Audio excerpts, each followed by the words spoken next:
Well, welcome. I'm John Sarver, a member of the GLREA board, and welcome to our one of our Thursday evening Michigan Solar Stories. And I'd like to first thank our sponsors, the State Department of Environment, Great Lakes and Energy, Eagle, uh, Homeland Solar, Harvest Solar, and Shree Energy. And I know a lot of you are already members, but if you're not, we would love to have you join our family, which you can easily do at our website, glrea.org. If you go to the website, glrea.org, and it'll be pretty obvious where you click in order to join online. And yeah, we hope if you're not already a member, you'll join. And I think, in addition to supporting our advocacy and educational efforts, it will get you more in the loop of all the developments happening related to renewable energy. And tonight we have a kind of a special program by Katie Watson. And Katie is a chemical engineering student at the University of Michigan. And she's the president there of Students for Clean Energy and is a board member of GLREA now and an active member of our education committee. And one of the things she's doing is outreach to other colleges and universities in Michigan. There's activity going on, and we want to encourage even more activity. But one of the things she suggested was this Michigan Solar for Schools guide. The solar has been being done in Michigan schools for a long time, but things are constantly changing. And so I think it's really helpful to have a kind of up-to-date guide to kind of help school administrators and students and teachers kind of find some ways to kind of solarize their facilities. So with that, let me turn it over to Katie. Go ahead, Katie. Thanks, John. Hi, everyone. Yeah, it's good to be here. So this is my second year now with the board of GLREA, and I'm really excited to keep things moving. But yeah, last year I wanted to kind of address the need for clean energy action with schools across Michigan. And so I came up with the idea to build a guide for schools to help them get solar power projects. And it evolved into this kind of bigger thing than I was imagining in the first place, but really proud of how it's come out. And I've had a lot of great help from Marshall, who's on the call tonight. Our intern last summer, Bridget, was really helpful. And I know there are a few other people who I've asked a lot of questions and advice from who might not be here tonight. Some of them are with GLREA, some of them are with different schools, like someone from the Ann Arbor public schools. So lots of people to thank for helping put this together. Lots of people who, contributed their expertise. So hopefully that means we have all the best information here. Um, so yeah, the purpose of the guide is to kind of be a starting point for schools to get their solar projects up and running. It's kind of a combination of a place to find resources and also kind of figure out where to start. Um, it's not meant to be fully comprehensive or super detailed. It's supposed to be something that's easily readable for people who aren't maybe not super familiar with how to go about this kind of project, but want to make their schools more sustainable. So now that it's written, I'm gonna kind of go through the big parts of the guide, but I know we'll have lots of time for discussion afterwards. I know there are some people here tonight who have experience with projects like these, and if they want to share, that would be great, just to hear some more success stories and any lessons learned. If anyone here has suggestions for the guide, maybe additional resources that could be useful in portions of these, or know someone who could find this useful in their community, please feel free to send that to me or send this to them. At the end, I can show you where to find this guide. It's also in the email about signing up for this webinar tonight. So you can download this from our website, but I'll show you that later. Yeah, so we'll have lots of time for questions and discussion after. So I'll just kind of run through it first and then we'll get to that. I guess also if you have something you want to share while I'm talking, you can add it in the chat. Hopefully I'll be able to see it, but I'm not 100% sure I will. Um, but yeah, so I'll kind of get into it. So this is the Solar for Schools guide. We have a couple pictures up here with Dave Conkle on our board, and I think this is a group from West Bloomfield putting up solar at their schools. So just an overview of the guide. I start with this short blurb of why to consider solar for your schools, and then I dive into different options for financing these projects, how to work with installers and developers for solar projects, how to work with your utility, some important considerations, which are, placement, how to pair this with electrification and batteries, and definitely the biggest one for me was student involvement and sustainability education. And then I have some additional resources at the end that are suggested just to kind of develop different areas that are briefly touched on in the guide. And then I have a list of resources at the end for anyone who is having trouble with the hyperlinks or wants to find, anything specific. But everything should be hyperlinked throughout the guide as well. So we all know that climate change is happening and sustainability is important. I think all of us here agree to that, and that's why we're here. So beyond those sustainability goals and net zero, adding solar energy to schools can save them a lot of money, and also really engage the community and students in sustainability work. Can be a real world kind of demonstration of energy, physics, science projects, um, and how different sustainability works and leadership can kind of develop students' involvement in the energy sphere. And then also, it's a really great opportunity to pair an investment with infrastructure and maintenance work on schools, which is also a big target for schools across the state right now. So diving in with financing, which I think is one of the biggest concerns for people who want to get solar projects up at their schools, is how to pay for it. So I start out with power purchase agreements, which if you're not familiar, a PPA is essentially when a developer will kind of pay to build the solar array at the site of the host, so on a school, whether that's a ground mount or on their rooftop. And the school will pay a agreed upon rate for that power coming from the solar array, and the developer technically owns the project. And then that can count as kind of a lowered rate from your utility. You're avoiding costs with the utility, but you might still get service from them. And in some cases, you might sell energy to the grid.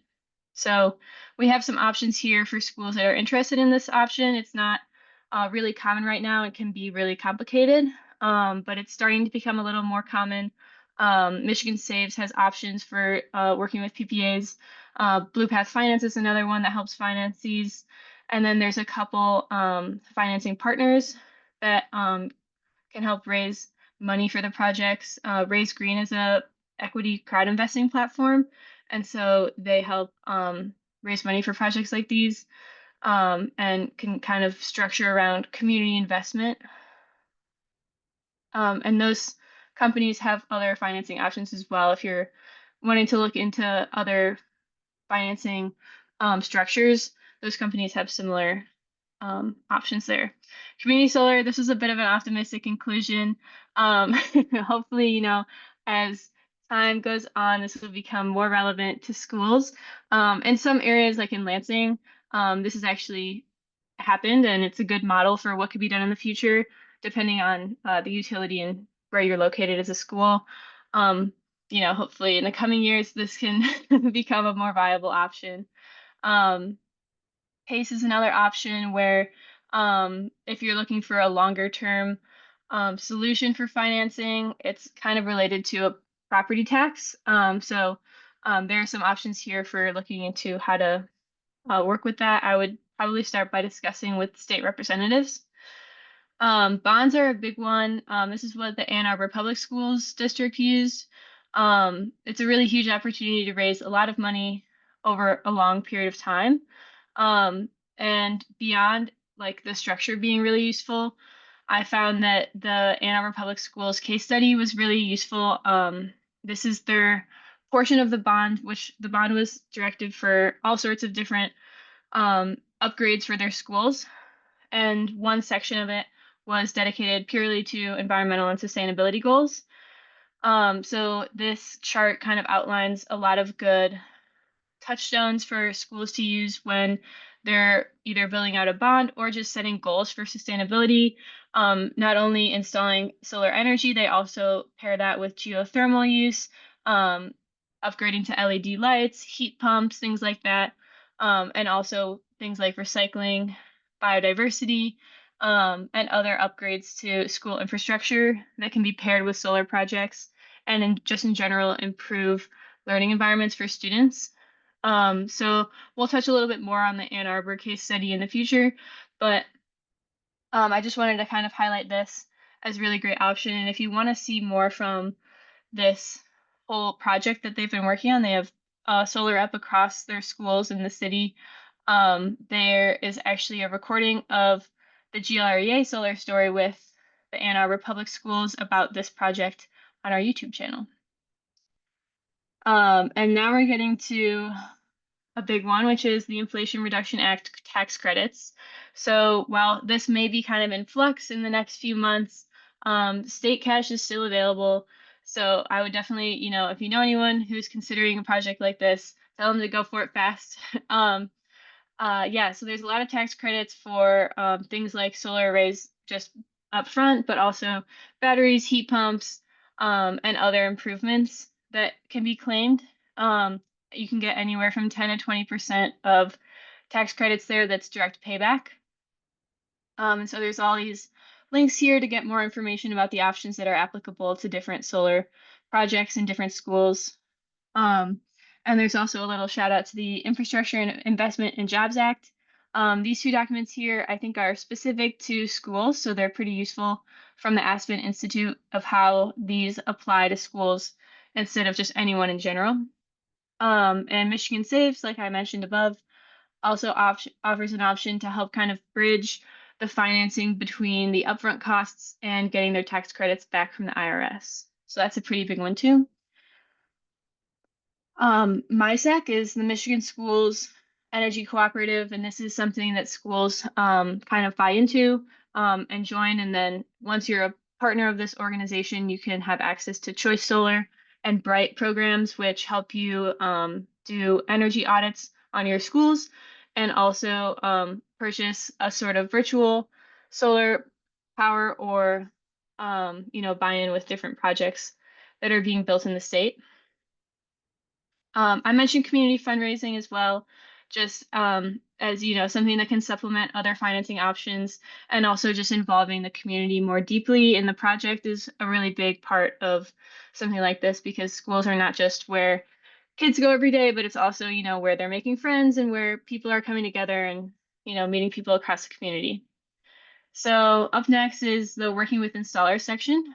So this is a big one, not just how to choose a contractor, but what you should be asking them and what that process looks like for schools. This is something that's usually unfamiliar to a lot of people. So I worked with a couple different actual installers on this to make sure that we were getting all that information right. So we start with choosing a contractor. There's a couple lists here from Michigan Saves and GLREA of partner contractors that you might be able to kind of find people who match your own goals with. And then some important questions to ask your installer when you're choosing them. If they have a relationship with a financier, might help you kind of work out that side of things in addition to the design of the solar array. What does the interconnection process look like? That can be a really big sticking point for solar projects. How to work with your utility. Are you eligible for distributed generation, which is a big one? What are your viable financing options? Can they supply references of similar projects? Especially, this is an especially important one. Having installers that are familiar with the scale of this work is a big one. There are some that are, pretty specialized with school solar. If you're working with a residential solar installer, there might be a lot of miscommunication or things that go wrong because they're not familiar with the scale or the permitting laws that change for schools. So I would be careful about that one as well. Um, who's going to be the crew on the project? What are the warranties, equipment, and how the design will impact your school in the future. These are all things that you should consider. And as you're working to find an installer, you'll be working to also figure out what the size of your solar array should be, working with your utilities and your installer on that one. And then installers will conduct a site visit. You can compare your quotes, check their references. Once you decide on an installer, you go through some paperwork, they'll conduct a site visit, and order equipment. So I think here's a good way to kind of just flesh out a timeline for schools, make sure they're kind of able to prepare for what's coming, especially with the interconnection process. We've seen this can be something that delays a lot of these projects. It could take, a couple months depending on how your utility is working with you. So that's something we want to make schools aware of. And then when we get to working with utilities, things to consider: distributed generation programs that can have a big impact on how your school can finance this, how much they'll be saving, whether the project is viable for a school, um, whether it'll be behind the meter is also something to consider, and that also might influence whether or not a battery system addition would be right for the school. Things like the rate case are also important. Um, a lot of people aren't aware of how this works, but working with your utility, your installer, to see like what rates make sense for your schools, and also with the project coming up. There are some rebates that are available from utilities as well. So here's just some resources for finding those, making sure people are aware and getting everything they can out of savings. And so the important consideration section was kind of the most important one to me. I wanted to make sure that people were thinking about things that might not initially come up, or if they were thinking about that and had no idea where to start. These are just some places to kind of, uh, you know, get going on finding someone to contact who is an expert in that area, learning who to contact, where the resources are, and questions you should be asking. So solar placement, whether it's going on your rooftop, that might be something that also has to work with maintenance. If you're working with ground mounted arrays, that can be more efficient. So things to consider with placement and design.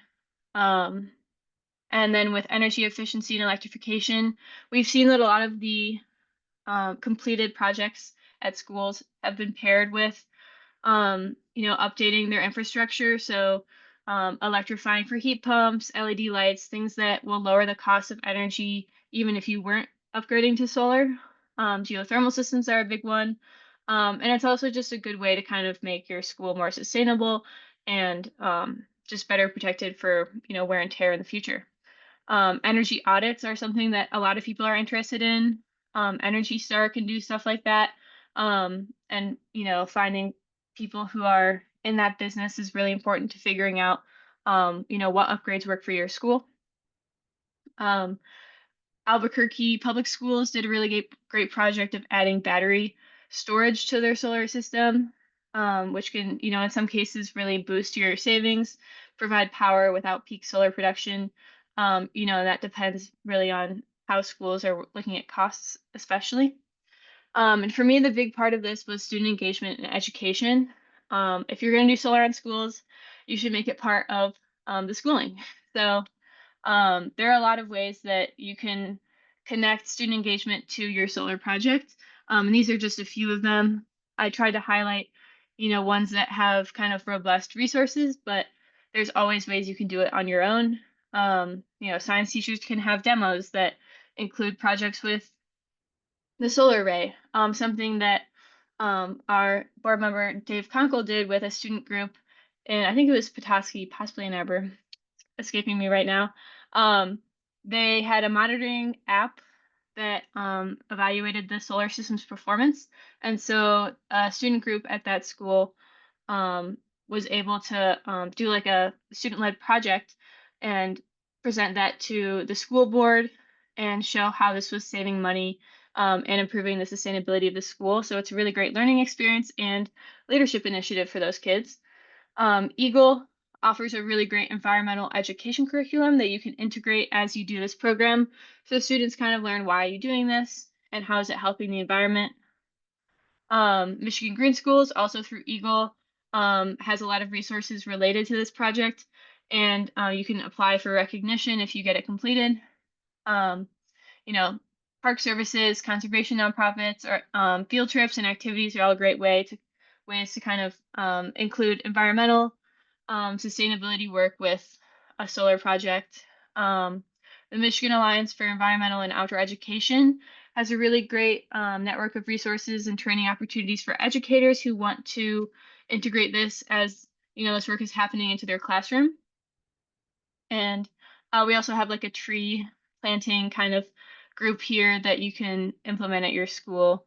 And finally, the Green Schools program helps students be a part of environmental work in their schools and communities. So maybe, it starts with the solar project and then it expands to something beyond that in the community.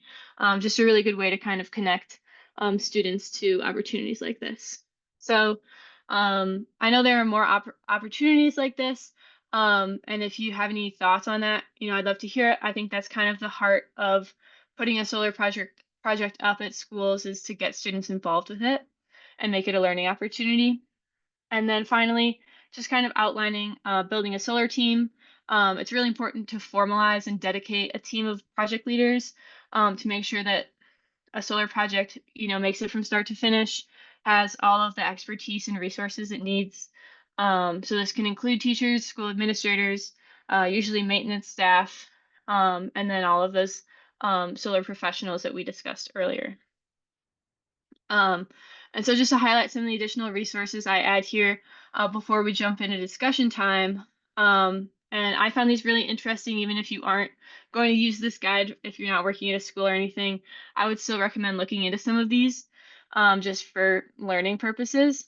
I discussed, the Ann Arbor Public Schools a few times. So as I mentioned, we have that recording on our YouTube website. And after discussing it with them after their project was completed, they ended up calculating that they save $150,000 annually after all of these upgrades. And some of the lessons they learned that could be useful to future schools working on projects like these. If you're putting up rooftop solar, make sure it has a long remaining useful life.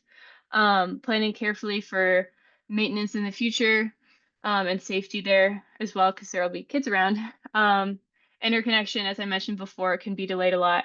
And to actively manage your supply chain, they wanted to have, carbon zero materials coming in for their projects, which is a really great way to keep kind of hammering down on the sustainability aspect. I have a few other school districts here in Michigan, and then at the bottom two are outside of Michigan, other school districts that, have not just solar arrays, but also good models for getting your IRA tax savings and just having success in these stories. There's some options here. This podcast by Volts was really interesting about how to get IRA tax credits for schools specifically. Generation 180 is a really great resource for finding other success stories of public schools with solar, a map of where all these schools are, and just good ways to kind of see, what worked for different schools and, how that might compare to a particular school's own situation. So yeah, beyond that, I have all these resources down here of what was used to kind of inform this guide. So hopefully, yeah, this is kind of meant to be a place where people can start, see, where to look for resources, what resources they need. And hopefully this is providing, the start for that. And then as they move along, they can start to talk to more experts and professionals in the field and really get going with a project. So that's all I have on the guide right now. I think I can, do you want me to keep sharing? I can stop sharing when we move to Q&A, but yeah, I'd love to hear from everyone.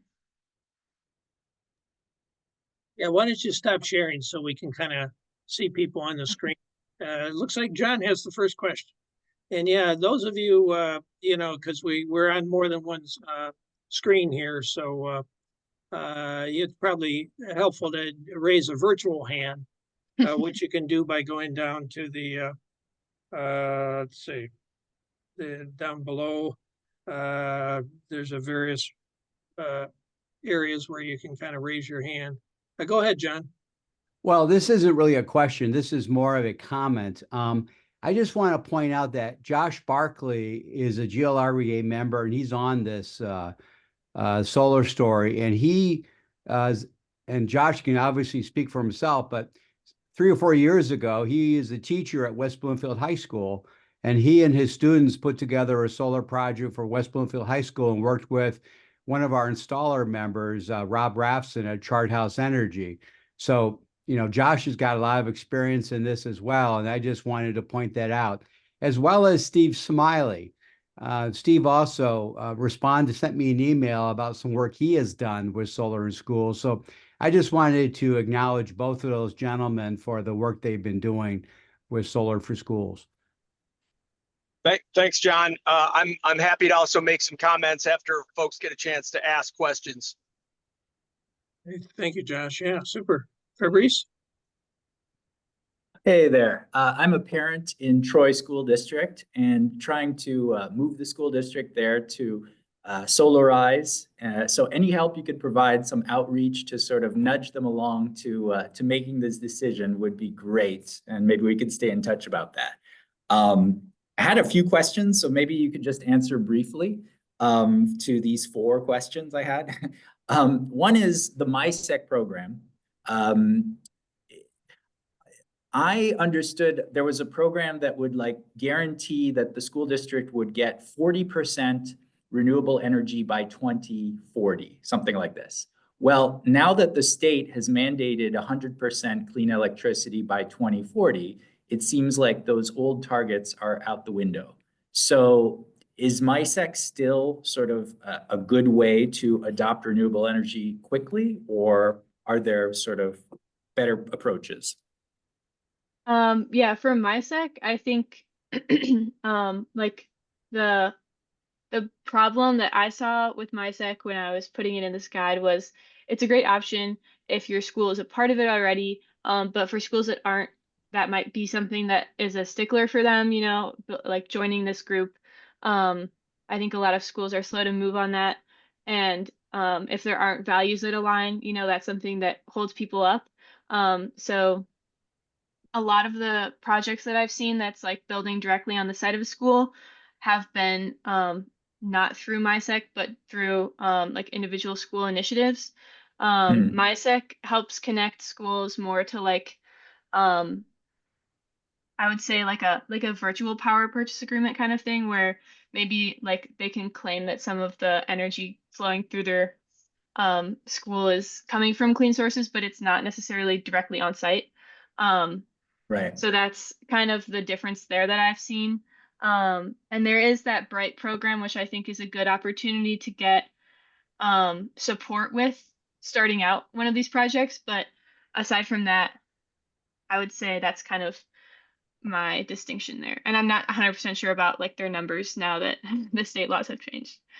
Right. I guess worth looking into that more detail. Another question. So direct pay, as long as the IRA incentives are still there, direct pay is now the option. Does direct pay make the PPA agreements less attractive because the school districts maybe can finance it without sort of working with another company better? Well, I mean, I'm not super familiar with like why schools have not historically been using PPAs a lot. I think there's a lot of complications with how those work and the financing aspect. But I have heard that like they're becoming a little more common these days. I think the thing with IRA is that depending on the school, that can make the difference between a project being financeable and not financeable. But for some schools, it still might be out of reach, even with like the 10 to 30%, you know, of money coming back. And so in that case, PPAs might still make more sense. but it I really see. depends on like what's, in the bank for a school. Right. The total financial picture of the school district. Okay. Third question is, do you have a list of all the schools that have adopted solar in Michigan? I wish I did.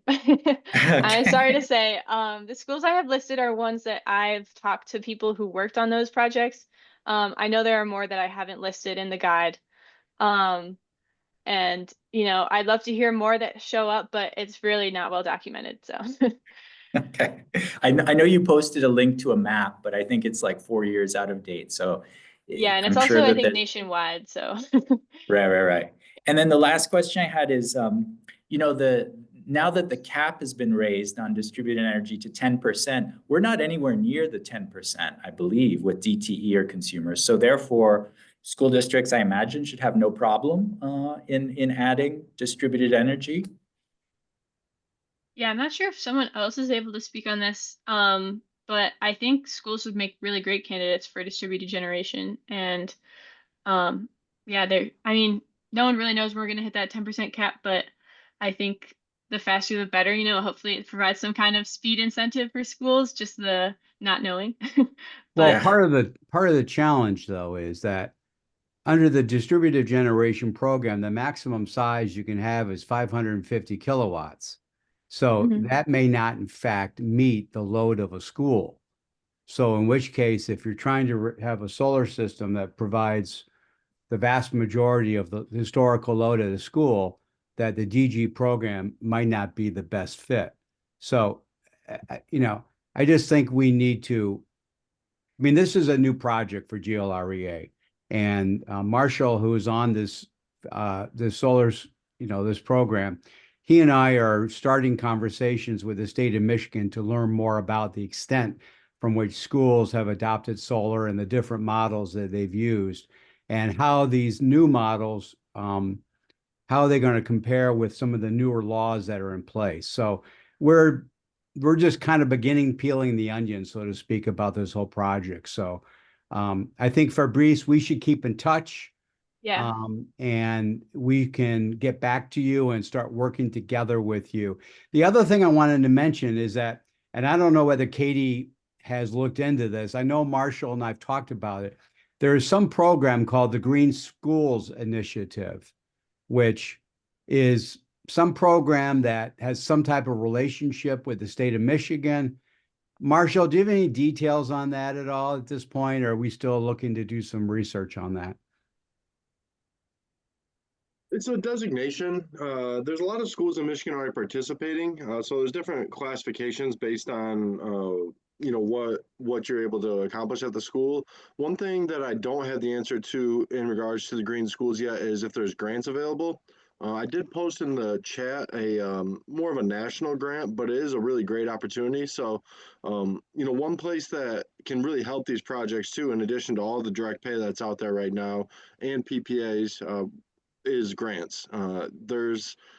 I'm really on a grant hunt right now, so I suspect in the next several weeks, next couple months, I'll be able to lock down where the grants are. So I don't have tons of answers on the green schools portion with grants, but it is a good opportunity to kind of get the more education back into things for your school.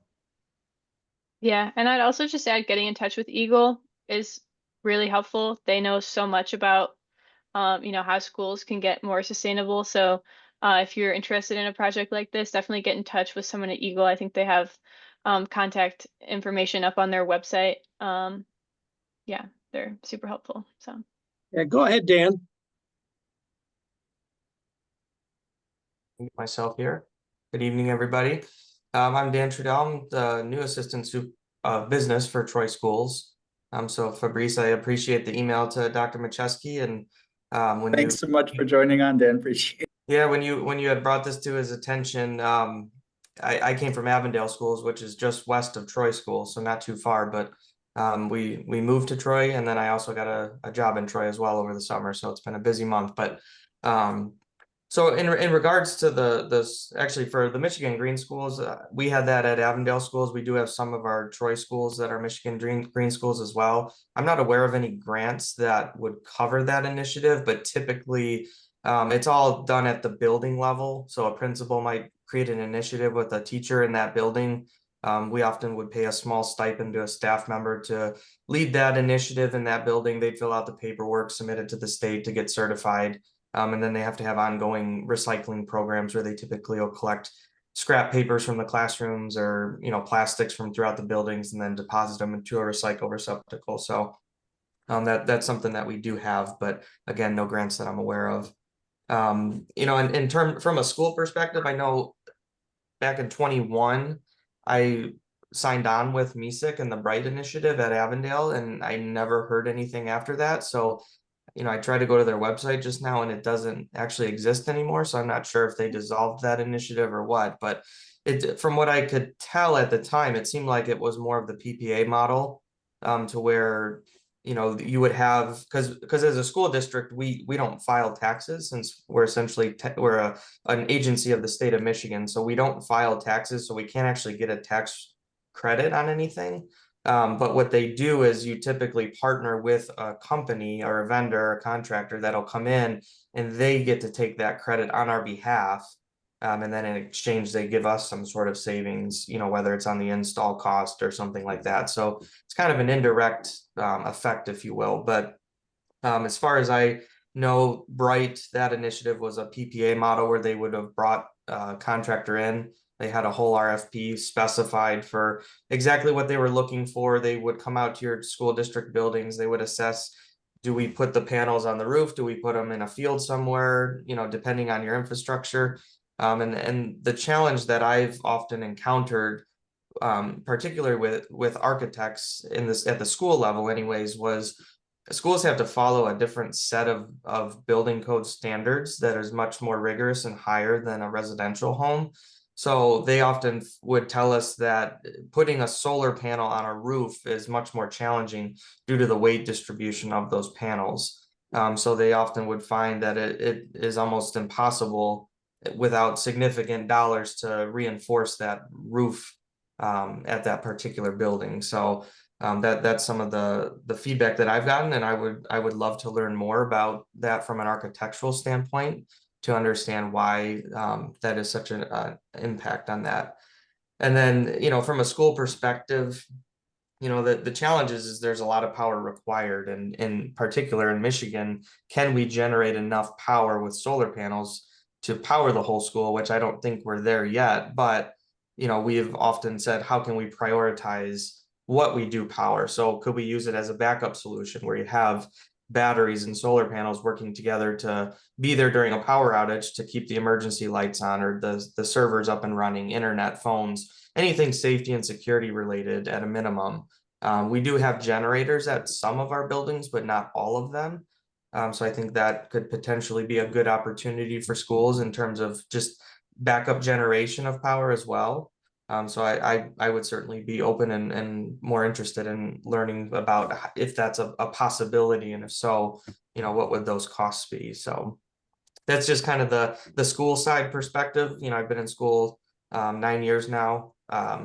So I have a Tesla at home. My wife does, I should say. So we're into the green thing. I think it's the way of the future. It's just a matter of, is it the right time? Is it financially feasible? And structurally, is it feasible too? So. Yeah, thanks so much for sharing that. I love to hear, you know, that we've got some people interested from the school side on the call. And it's really great to hear that feedback too. So I'll have to investigate the MySec page and see what's going on there. But with respect to the tax credits, I know you mentioned that can be kind of a challenging format for schools, but I was under the impression, and I know we have Bridget on this call who did a lot of work on the IRA side of this, but as far as I know, schools can get direct pay for that. So we called it tax credit in the guide, but because schools don't pay taxes like the rest of us individuals, you can get like direct pay in place of a tax credit. So the IRS will just send you a check for that 30% or however much you get a credit for. Hey, Yeah, so Josh, would you like to share a little? I know your students were actively involved with your solar installation. Could you tell us a little about you know, how that worked and, you know, because it seemed like a really good model for how the students could be engaged with the administration, with teachers, with the board to kind of have Absolutely. a successful project. The story is possibly too long to tell here. However, I don't know if I sent the links to Katie. You may not have gotten them in time, Katie, to add to that guide, but I do have not only a detailed slideshow showing step-by-step processes of how we got solar at our school, and as well as my presentation of that. So I will provide those links in the chat here in a minute. I could go into extreme detail about what we did, but I will start off with just a couple of main points. You are not going to be able to provide your entire school solar energy. I'm sorry. That's not a problem though. Okay. The thing is that when it's dark out, solar doesn't work so well in Michigan. So you need to remain grid tied. A battery system won't help your school because a battery will power a classroom for maybe an hour. The high recommendation is to just go with grid tied solar. And what'll happen is it doesn't matter where you connect it, it will just reduce your school's demand for energy from the grid. And that's really the goal. It's really hard to power anything. Right now I'm in the process of putting solar on my additional solar on my house to try to get everything powered, but it is difficult because Michigan. So it's probably most best to stay grid tied and then just use a grid tied system. I'm also going to, the other main point is definitely go, at least in my experience, a PPA is the way to go. That's the type of funding or financing option where you basically just, your school can just pay for the electricity from the solar installer, but it's cheaper than DTE or consumers. So it's an instantaneous money saving. And I will tell you folks, it doesn't matter how much sense it makes. It doesn't matter how great it is for students. It doesn't matter how much money you will save. Schools will not do this unless you have all of your everything in line, because face it, folks, I've been in education for over 30 years. Schools don't have enough money. The way we did it, and I can give you all kinds of details, and even if you want to check out the slideshow, I'll put it in the chat. But bottom line is that schools won't spend any money that they haven't already budgeted for. Now hold on a second, I'm getting an echo. The bottom line is that you will probably not get a whole lot of help from your administration. I know that's sad to say. My students had everything figured out. They said, here's how much money we're going to save. Here's how it's going to work. We're going to power the entire science department with this. And the administration was like, not so sure about this. So do not be afraid of people saying no to you. That is what will happen over and over and over and over again. You just keep going through with it, and the students will back you up. The students will do it. And if you want, I'll just go look those up so I can share the links with you. But there's a detailed slideshow. One last thing I will say is that grants are key. And we created a system where we could keep track of grants. And in my slideshow are all those resources, and including the spreadsheet for how to organize your grants and figure out which ones are good, which ones are in process and stuff like that. So I will share all that stuff here in the chat in just a moment. And also, I would very much like to get involved with the GLREA Education Committee. I didn't realize this was going on. So sign me up, and anyone here that wants to do solar schools, please call me. I just retired, so I'm like, this is my goal in life, to get schools to go solar. I will help you for free. I will give you whatever information you want, that at least the experience I've had. And I've installed a 3.2 kilowatt solar array at our school in 2009, 20 kilowatts in 2019, and we helped the Bog School install their 20 kilowatt system in 2021. So we're doing this, folks. It's doable. You may need some help, and I'm willing to plug in to help. So I'll put all my information in the chat. Hey, That thanks, is Josh. amazing. Thank you, Josh. I just wanted to add, yeah, I didn't have time to add any of those resources to the guide, but I'm thinking maybe the guide will need a revamp over the summer, so I'd be happy to add them in then. And yeah, if any, a call for resources, if anyone wants something added or adjusted, I'll be probably going and overhauling it in the summer as things are updated. So thank you so much for those resources and that advice. Yeah. And if you want to talk about this more, I'd love to, chat on a call or something in the future. So Related to reaching out. related to the money issue, let me kind of throw out an idea because, Katie had mentioned about bonding, and, a number of school districts go through, come up with building new buildings, completely retrofitting buildings.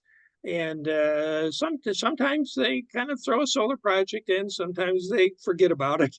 And I know in a neighboring school district, an active member of the community went to the business manager and basically said, hey, I know you're doing all these projects in all your schools. Like they were doing like 5, 6, 7 different schools.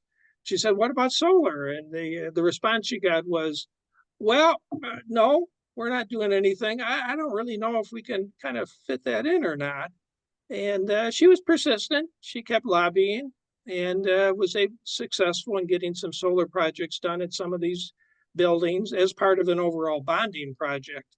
And so some of you may hear about those sorts of opportunities in your community. And if you want to be an advocate, talk to the school board, talk to the business manager, throw out the idea and kind of push it as far as you can, because there is money being spent in schools on physical plant, and solar projects can sometimes fit into those. And let's see, Tom, did you have a question? Go ahead. You got on mute though. There you go. Yes, there we go. Katie, I was interested and curious about, are you thinking about any links between the way that the manual is now and actually the educational requirements of students in high schools, for instance? And, there are, in many of the programs in high school have construction programs. They build a house every year and think Ann Arbor certainly has one of those. And I was curious as to whether you had thought at all about any interlinks between the educational, responsibilities and getting things done on schools, because certainly one of the issues is how to raise the ideas and get support from parents and, a larger, range of people in the school district business to be a part of this. And by actually making some connections with the educational objectives, that might be an interesting thing. And, as I say, Ann Arbor has a very interesting program. They do one house a year with a team of people that they are trying to train in construction techniques and things like that. But renewable energy is part of the story too. And that would be, a connection point. But anyway, I was just curious. Yeah, that's a really great idea. I guess I haven't looked specifically into like requirements for education, but I think my goal was being able to have the opportunity to use the project as a learning experience. I know there are projects that did have students and the community help with the construction aspect. And I know actually someone reached out to me about this guide and was interested in specifically having the community support the construction of the project. So I definitely think that's a good opportunity to incentivize a project like this. And I'll have to look into how that can be kind of leveraged to incentivize this in the eyes of school board and other people who are like giving the go ahead for projects like these. So that's a great idea. Thank you. And I'm sure Josh has thoughts too. And Stephen. I'd like to make a couple comments before we run out of time. Go ahead, Steve. And thank you, John Freeman, for mentioning my work. I just published a paper this summer with the American Solar Energy Society And you guys, maybe John, you can send the link to it, or I can figure out how to do it, but it's called the Practical Implementation of Distributed CHP, Combined Heat and Power with Thermal and EV Battery Storage for Schools. The 10-page paper, and Katie, I want to congratulate you. It's really beautiful work. I learned a lot, and I like one thing, it's short. It's only 10 pages. Because if you look at like Citizens Climate Lobby, their work with their school youth program and so on, and Rewiring America, it's quite extensive. But the focus of my paper is 100% renewable energy for schools. The one thing I've learned in studying and working with utilities, particularly municipals, is that the schools represent in a typical city up to 5% of the electric demand in the city. And if you want to accelerate solar, working with schools is really a fantastic approach, because it's large enough in scale, significant. It's easier to have the community involved in planning and permitting. So I really encourage you to expand and continue to focus on the schools. You know, my findings are sort of contradict what a lot of people have been saying here.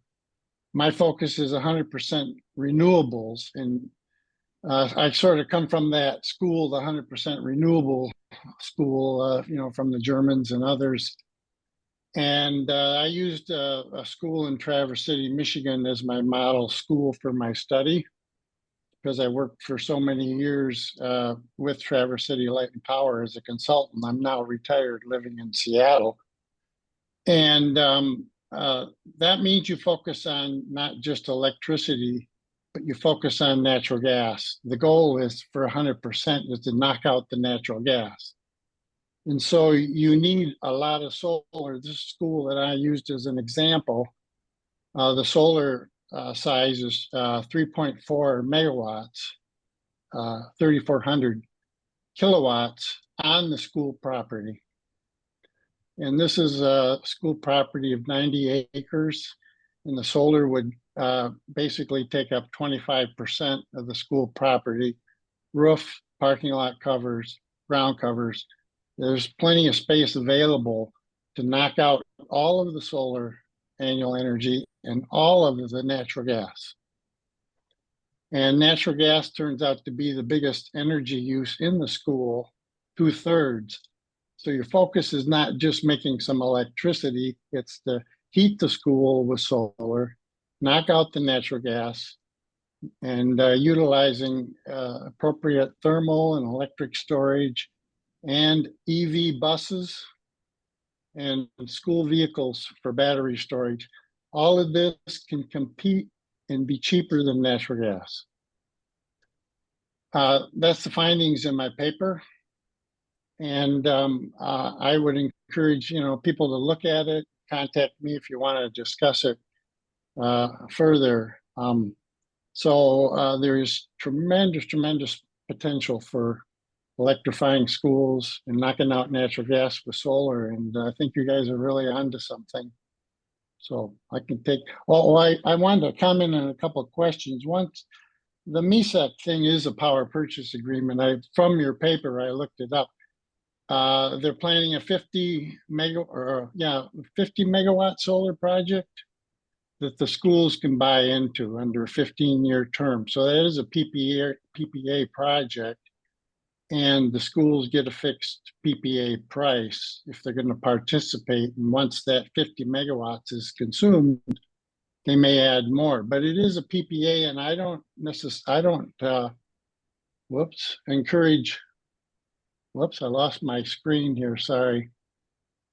I don't encourage PPAs so much. I encourage local ownership, either by the school district or by the communities or cooperatively.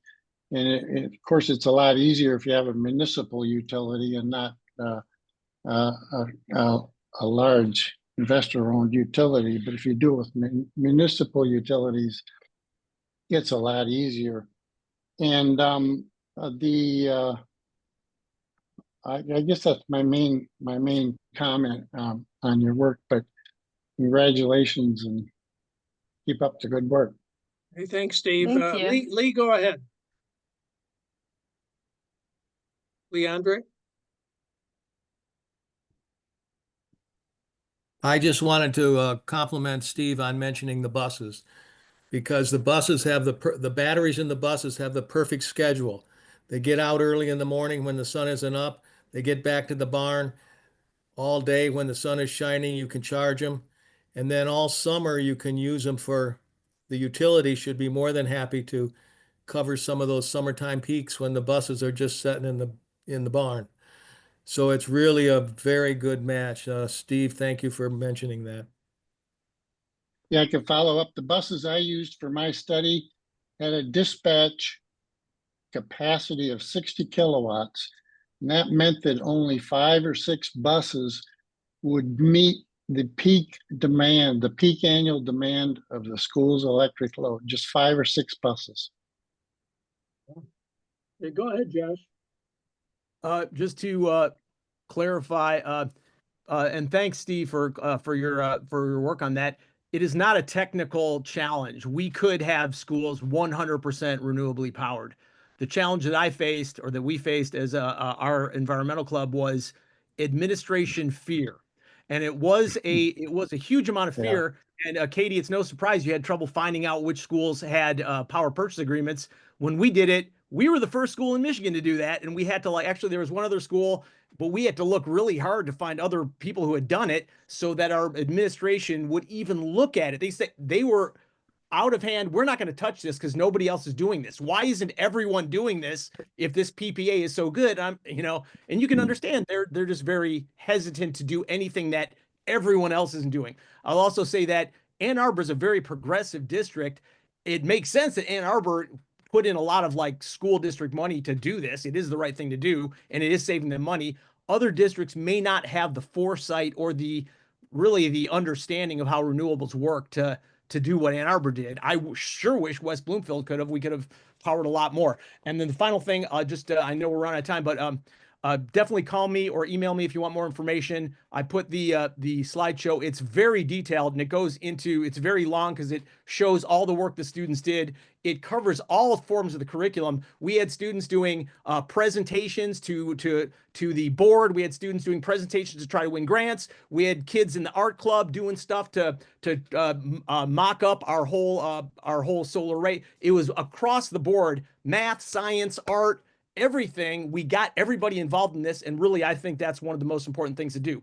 Also, it's really hard to, as much as I think it is possible technically, just administratively, it's hard to power your whole school with solar. But what we did is the students did an energy audit, and they found that the science department was using about the amount of energy every year that a 20 kilowatt array would provide. So we basically powered the science department, even though it's just connected to the grid. It's not a separate circuit, but we were successfully powering the science department, and we are now off of solar. Well, we're almost, we're a few minutes to 8. I guess we have time for one more comment or question. And let me mention too that next Thursday, we're going to have a member meeting on Zoom. So look for the announcement from John Freeman about the member meeting, which will be next week. John, and you had your hand raised for a while. Did you want to make any concluding comments? Well, I had an interesting meeting with the chair of the Oakland County Commission, Dave Woodward, this about a week ago. And we talked about the Solarize program, and we talked about the Solar Schools program. And he suggested that the intermediate school district is the organization within each county that has a huge impact on the curriculum that schools offer. And so he suggested that we team up to maybe approach the intermediate school district and start having conversations about whether climate change and whether renewable energy has been incorporated into more of a high school or even junior high school curriculum for, in this case, Oakland County schools. But obviously, every county, or in some cases, 2 or 3 rural counties may have the same ISD.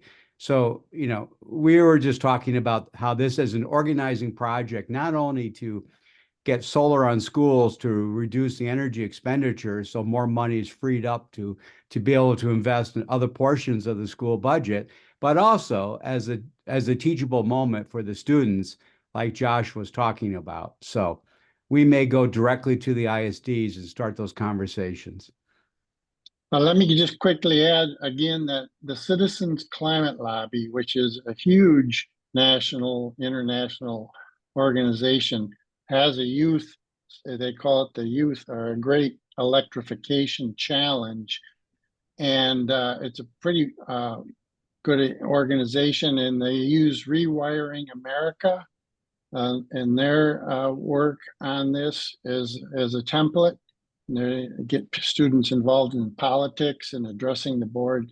So check out the Citizens Climate Lobby work, and there in every city there's a Citizens Climate Lobby organization that that can be invited in to work with GLREA. Thank you, Steve. And thank you, Katie, for the presentation, but also for taking the initiative. Katie was the one on the education committee who suggested we do this and did the lion's share of the work. She's the primary author of the solar guide. She got input from a whole bunch of people and help from a whole bunch of people, but really it's been Katie's project. And I think it's going to be real helpful to a lot of schools. And this has been recorded. And so if you know of anybody who would like to kind of learn more about solar in schools in the guidebook, just refer them to our YouTube channel. All you got to do is just search for GLREA and you'll see the variety of recordings that we have there. So thanks to everybody for attending, and I hope to see you next Thursday. Take care, everybody. Thanks, everyone. Thanks again, Katie. It's great talking to you all. Have a good night.